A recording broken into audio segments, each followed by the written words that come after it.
It's alive! It's alive! It's alive! It's alive!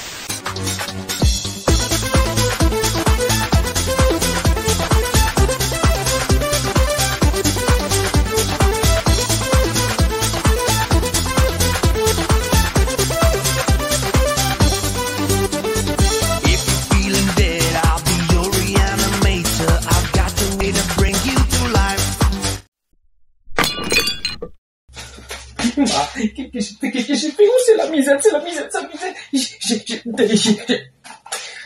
Je suis apané parce que... Oh la vache! Mais qu'est-ce que... Mais c'est quoi ce bordel? Qui c'est qui m'a fait ça? Oh non, les assiettes de mamie. Oh. Goldo. Goldo. Goldo! Nana, j'y suis apané parce que...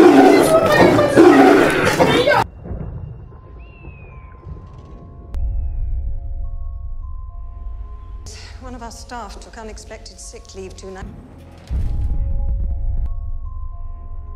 How many children are still here? Especially quiet today. Hi. Nick. What's your name? With that gal. She can be a bit difficult. Never talking to Charlotte. Who's Charlotte? She's mechanical. Upstairs. Why don't you believe me? It's possible that you're overprotecting. You're scared of yourself.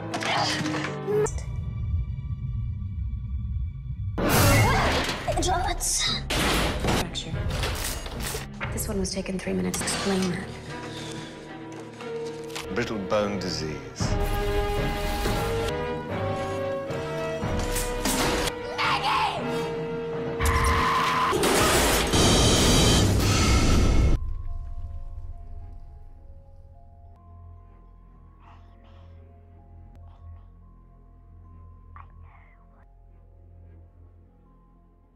Je ne peux pas parler espagnol. Je n'ai pas fait espagnol. Buenos días, ¿cómo está? Moi, elle est amo les films de les espagnoles. On va vous parler de Fragile. Bonjour à tous, amis de l'angoisse. Bonjour à tous, amis de l'angoisse. Qui c'est Et catastrophique. une fois n'est pas coutume, c'est moi qui ai fait découvrir ce film à Goldie. Une fois n'est pas coutume. Ben oui, une fois n'est pas coutume. Ah non, mais j'ai l'impression que c'est systématique. Non, c'est ce que je viens de Netflix, dire. oui, par contre. Netflix, oui. Tu comprends le sens de une fois n'est pas coutume? Oui, mais pas dans le même sens que toi, alors. Ok. Alors, c'est un début de vidéo fort.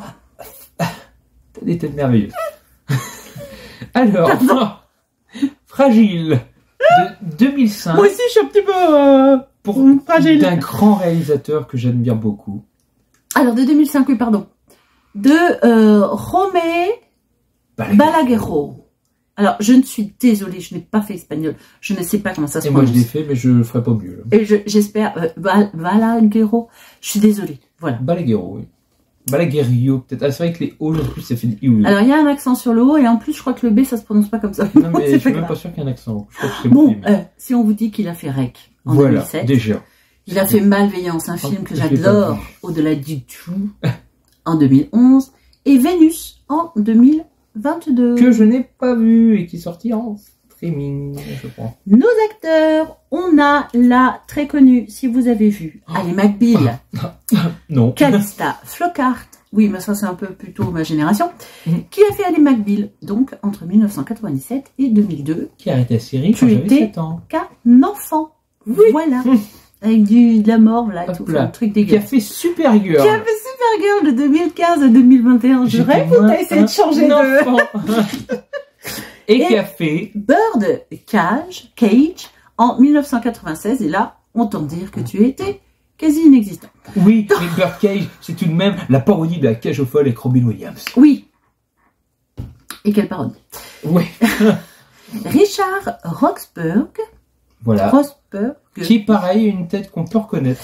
Qui a fait Rake en... Alors oui, parce qu'il y a d'autres débuts, il y avait Rake, et là il y avait Rake, alors ça c'est pas pareil. R-A-K-E, de 2010 à 2018. Van Helsing, ça va, j'arrive à le dire. En 2004. Et Elvis, ça aussi, ça va.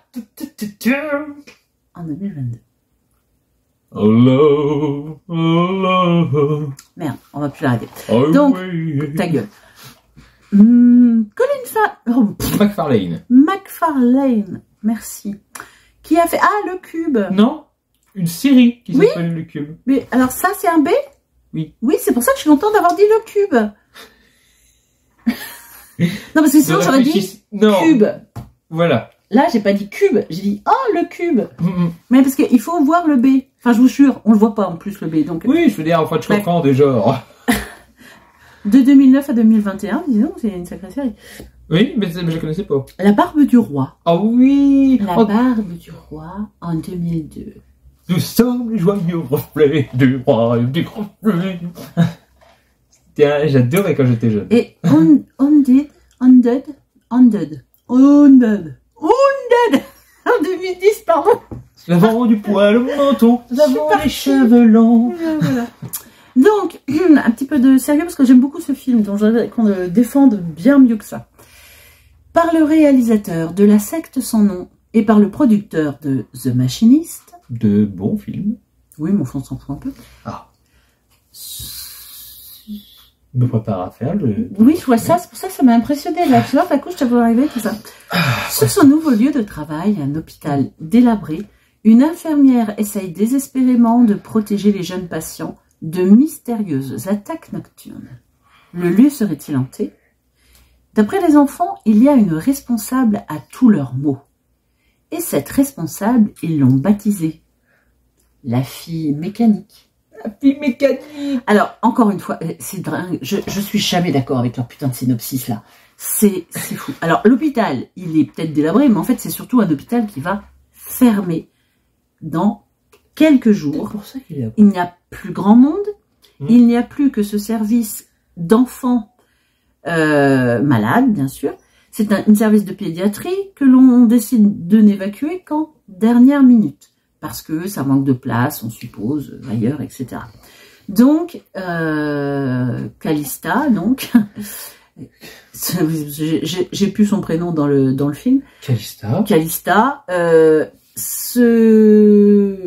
comment dire, se fait donc engager en tant qu'infirmière, mais on sent qu'elle a un passé professionnel difficile, et se fait donc engager comme infirmière de nuit, je précise, dans le service. Et avant qu'elle arrive, il y a déjà des incidents qui sont assez graves. Un petit garçon qui... Moi, il me fait mal chaque fois que je le vois. Enfin, c'est une catastrophe. Et ensuite, d'autres incidents qui l'amènent à voir qu'une des petites filles est plus stigmatisée que les autres. Et elle veut savoir pourquoi. Voilà. Donc, petit détail tout con, une anecdote pour vous.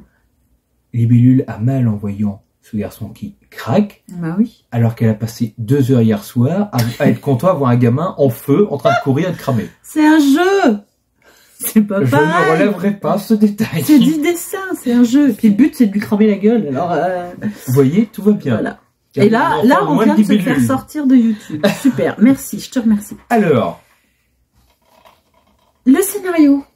Le scénario, je n'ai pas envie de dire classique plus que ça, même si ça... Si, faut être clair. J'aime beaucoup ce film, mais le scénario est classique. Merde, bon, j'ai plus besoin de mentir. Là, alors, très classique. Mais...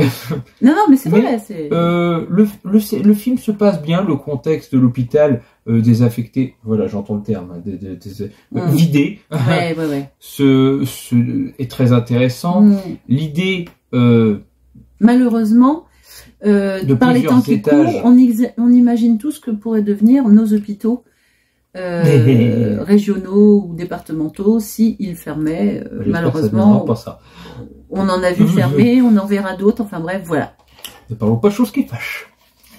Mais là où le scénario devient intéressant avec Fragile, c'est le lien entre notre chère Calista, pardon, et cette petite fille. Oui.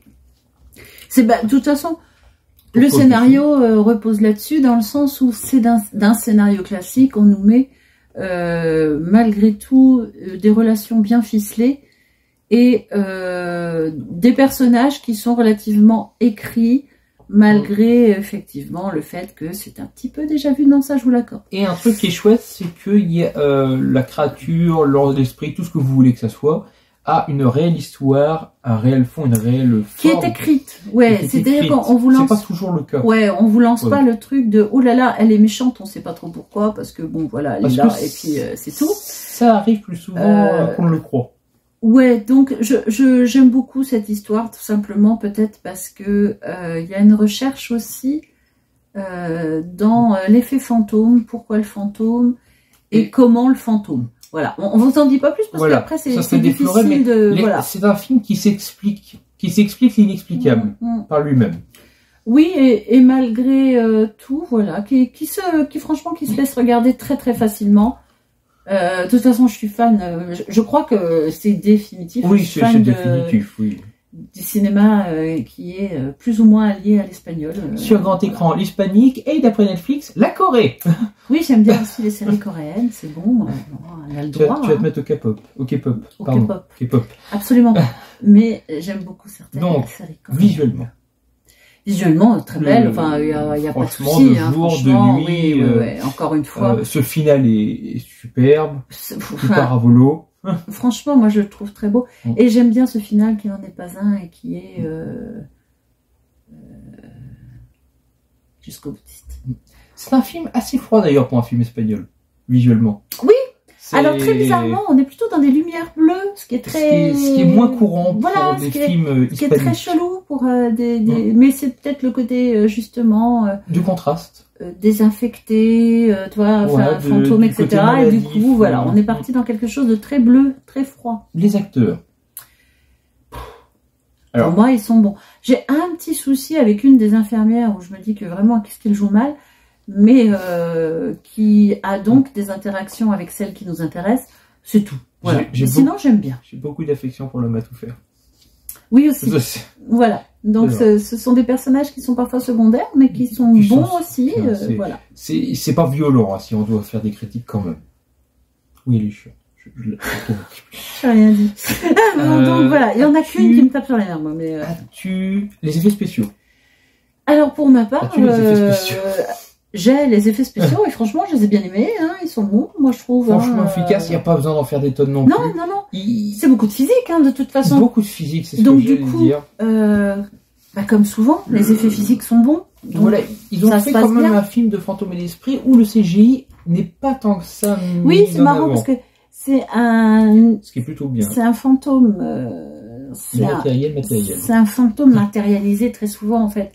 Et c'est justement cet aspect physique qui fait que les effets spéciaux sont bons, quoi. Il n'y a pas à chier. Le physique, c'est bon. Je suis désolé de dire, le CGI, ça des très beaux atouts et ça fait des trucs parfaits, mais rien de beau à faire. Un mauvais effet physique sera toujours meilleur qu'un. Au pire, ça sera un CGI, quoi. Non, mais c'est vrai, hein. C'est à nos yeux. Oui, bien sûr, c'est toujours subjectif. Hein. Bref, donc. Coup de cœur. Ce film est un coup de cœur en lui-même. De toute façon, tout ce qui est cinéma, je ne sais jamais vraiment expliquer pourquoi. Ce sont des films qui me plaisent, qui me parlent. Est-ce qu'il y a quelque chose de coup de cœur dans le film, de précis ou pas? Peut-être ce fantôme. J'aime bien l'idée du fantôme. J'aime bien son histoire. C'est original. Hein, j'aime bien son histoire. Voilà. Alors, je vais mettre un coup de cœur sur le fantôme et son histoire. Par contre, je vais pas mettre un coup de cœur sur le film pour moi. Parce qu'il est très classique. Parce que j'en ai déjà vu. Oui. Et c'est vrai que je suis souvent plus touché par des séries qu'on sent qui sont fauchées, qui sont plus B et qui ont réussi comme Dead je pense que c'est pas une petite production, c'est une production tout à fait lambda avec des bons acteurs, suffisamment d'argent. Malgré que j'ai vu le making of et que il était encore un peu plus à ses débuts quand même Balaguerro et qu'il avait encore du mal à porter ses projets. C'était peut-être pas encore 2 ans avant assis. Voilà, c'était peut-être pas encore assis. C'est 2 ans avant Rec. Rec l'a projeté. C'est 6 ans avant Malveillance. Donc on sent que, bien sûr, c'est peut-être pas encore. Il commençait à s'établir. Voilà. Bon. On vous le conseille. Du coup, on l'a pas mis quoi? Oui, c'est pour ça que je suis en train de t'en dire, on l'a pas classé. Tu le classes? Tu le classes pas? Alors, c'est compliqué parce que c'est un film que j'aime énormément, mais je vais quand même le classer comme à voir mais pas oublier. Ce qui est très dur pour un film que j'aime, mais le classicisme m'oblige à être honnête et voilà. Eh ben, je vais en faire un oublié moi. C'est vrai. Parce que j'aime bien l'originalité qu'ils ont pu mettre dans un truc que j'ai déjà vu. et parce que le fantôme m'a tellement imprégné. C'est vrai que... C'est moi qui veux le plus. Oui, c'est marrant, c'est marrant.